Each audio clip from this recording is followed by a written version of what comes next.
Hi friends, ഞാൻ ഇന്നിവിടെ ഉണ്ടാക്കാൻ പോകുന്നത് അവിൽ മിൽക്കാണ്. ഒരു പാക്ക് പാലാണ് ഞാനിവിടെ എടുത്തത്. ഇതിലേക്ക് 1/4 ഗ്ലാസ് വെള്ളം ഒഴിക്കുന്നുണ്ട്. പാല് തിളച്ച് വരുമ്പോഴേക്കും പാത്രത്തിൽ പറ്റി പിടിക്കാതിരിക്കാൻ വേണ്ടിയാണ്. തീ ഓണാക്കി പാൽ തിളയ്ക്കുന്നത് വരെ വെക്കാം. പാല് നല്ലതുപോലെ തിളച്ച ശേഷം തീ ഓഫാക്കി പരന്ന പാത്രത്തിൽ തണുത്ത വെള്ളം ഒഴിച്ചെടുത്തതിൻ്റെ മുകളിൽ പാത്രം വെച്ച് പാൽ ഇതിലേക്ക് ഒഴിച്ചു കൊടുക്കാം. പെട്ടെന്ന് തന്നെ തണഞ്ഞു കിട്ടാൻ വേണ്ടിയാണ്. 2 പ്രാവശ്യം വെള്ളം മാറ്റി കളഞ്ഞ് തണഞ്ഞ ശേഷം പാൽ ഫ്രിഡ്ജിലേക്ക് വെക്കാം. പെട്ടെന്ന് തണിഞ്ഞു കിട്ടണമെങ്കിൽ ഫ്രീസറിൽ വെച്ചാൽ മതിയാകും. ഫ്രീസറിൽ വെക്കുമ്പോൾ അരമണിക്കൂറിൽ കൂടുതൽ സമയം പാൽ വെക്കാതെ പുറത്തെടുക്കേണ്ടതാണ്.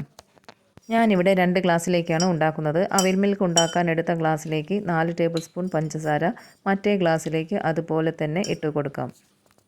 അവിൽ മിൽക്കിലേക്ക് പഴം എടുക്കുമ്പോൾ മൈസൂർ പഴം തന്നെ എടുക്കേണ്ടതാണ്. അതാണ് നല്ല ടേസ്റ്റ് ഉണ്ടാവുക. ഒരു ഗ്ലാസ്സിലേക്ക് 2 പഴമാണ് ആവശ്യമുള്ളത്. ചെറിയ പുളിപ്പുള്ള പഴമായിരിക്കും മൈസൂർ പഴം. ഒരു സ്പൂണ് കൊണ്ട് പഴവും പഞ്ചസാരയും നല്ലതുപോലെ ഉടച്ചെടുക്കണം. ഞാനിവിടെ എടുത്തത് പാക്കറ്റ് റോസ്റ്റഡ് അവിലാണ്. ചുവന്ന അവിലാണ് അവിൽ മിൽക്ക് ഉണ്ടാക്കാൻ നല്ലത്. ഗ്ലാസിൻ്റെ പകുതി ഭാഗം വരെ ഇട്ട് കൊടുക്കാം. അവിലിട്ട ശേഷം തണുത്ത പാൽ ഗ്ലാസിൻ്റെ 1/4 ഭാഗം വരെ ഒഴിച്ചു കൊടുക്കാം. കൂടെ തന്നെ വറുത്ത നിലക്കടല ഇഷ്ടമുള്ളതനുസരിച്ച് ഇട്ട് കൊടുക്കാം. അവസാനമായിട്ട് ബൂസ്റ്റ് മുകളിൽ വിതറി എല്ലാം നന്നായിട്ട് ഇളക്കി യോജിപ്പിച്ച് കുടിക്കാവുന്നതാണ്. നല്ല ടേസ്റ്റ് ഉള്ളതാണ്. ഉണ്ടാക്കി നോക്കിയിട്ട് ഫീഡ്ബാക്ക് അറിയിക്കാൻ മറക്കരുത്. പുതിയൊരു റെസിപ്പി ആയിട്ട് വരുന്നത് വരെ നന്ദി, നമസ്കാരം.